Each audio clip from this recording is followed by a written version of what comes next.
Usama itu diutus Nabi perang. Ini dengerin ya, diutus perang. Pas perang itu si kafir tadi menggal temannya. Ada yang tangannya putus, kakinya putus. Wah, seorang kafir ini sudah luar biasa. Bacok sana, bacok sini. Ketika terdesak oleh pasukan Usama, kebetulan Usama ini cakap ya, sama beberapa temannya orang Ansor.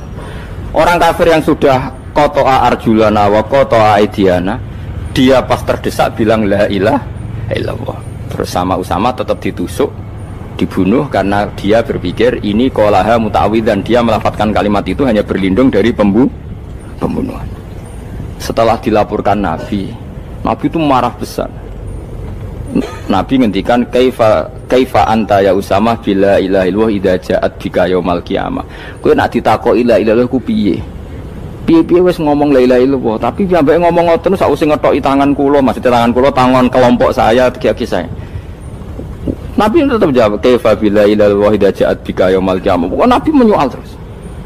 Sampai menjadi fatwa ijma'nya fuqaha, siapapun yang melafatkan la ilaha illallah harus kita terima meskipun qolaha muta'awidzan, meskipun saat melakukan hanya cara zahir berlindung dari kematian, sehingga kita terima. Orang kafir yang 80 tahun kafir melafatkan la ilaha illallah 1 menit menjadi mukmin. Sampai ada ayat kulil ladzina kafaru iyantahu yufar lahum ma qad salam.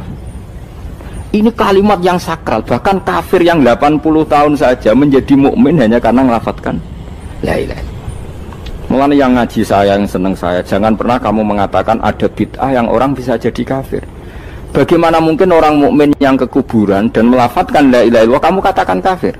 Padahal kalimat ini yang kafir 80 tahun saja menjadi mukmin. Saiki ana wong nglafatno la ilaha illallah mergo salah tempat pinggir patok mbok arani kafir. Kok aneh. Mungkin kafir 80 tahun udah dadi mukmin iki gara-gara nglafatno la ilaha illallah dadi kafir. Mergo mau salah kali, salah tempat ning pinggir apa? Patok. Mboten ora cocok muni nganggur, wong sering ziarah ku nganggur. Nyatane ya tenan.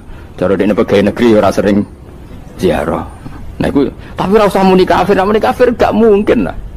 Coba kalimat ini itu orang kafir yang 80 tahun menjadi apa coba? Dengan melafatkan kalimat ini. Mukmin kan? Berarti kalimat ini adalah kalimat penghilang kekafiran. Lalu karena dilafatkan secara salah dianggap kafir. Hanya karena bid'ah, itu tidak mungkin. Makanya sebetulnya Wahabi yang alim-alim itu tidak berpendapat demikian. Saya punya beberapa referensi Wahabi yang alim itu tidak pernah mengkafir-kafirkan orang karena perdebatannya seperti itu. Tapi saat ini wis kuwajo. Sebenarnya kalau orang alim itu ya mirip-mirip, entah Wahabi entah tidak mirip-mirip. Karena kalimat tadi. Wahabi itu kitab terbesarnya itu Ibnu Taimiyah. Ibnu Taimiyah itu punya murid Ibnu Qayyim Al-Jauziyah. Itu sampai sekarang saya lihat di fatwanya Ibnu Taimiyah itu begitu hormat sama orang-orang kita ini sama. Tapi tahu-tahu lewat penyaduran sana sini terus menjadi kacau. Jadi kalau balik ini malah sampai nak kepengen dua nikmat batinah seperti tadi yang saya utarakan. Swarga dicipta sedemikian mewah ya demi yang menerima la ilaha illallah. Terus neraka dibikin se ekstrim itu juga bagi yang nolak. Kemudian dibikin daru pelatihan yaitu dunia ya karena kalimat berarti kalimat itu luar biasa. Wa biha qamatis samawati wal ardu. Kalimat ini pulang menjadikan langit bumi berdiri. Bon. Lalu sekarang kita bisa ngomong, bisa berpikir, bisa ngadekno BPKB macam-macam. Itu karena kita sendiri apa karena kudratullah? Saya tanya. Karena kudratullah. Kalau karena kudratullah, apa susahnya Allah bikin kemampuan tanah ini nangis, tanah ini susah.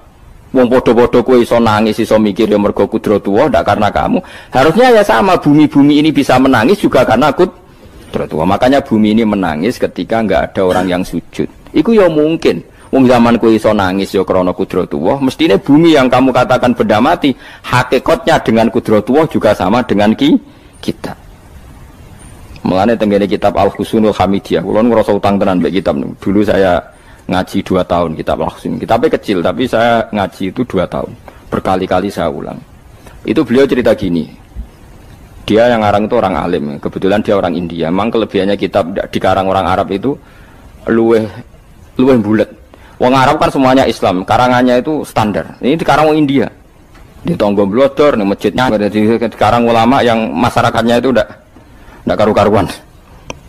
Beliau cerita itu gini, manusia itu punya satu kebodohan, di mana kebodohan itu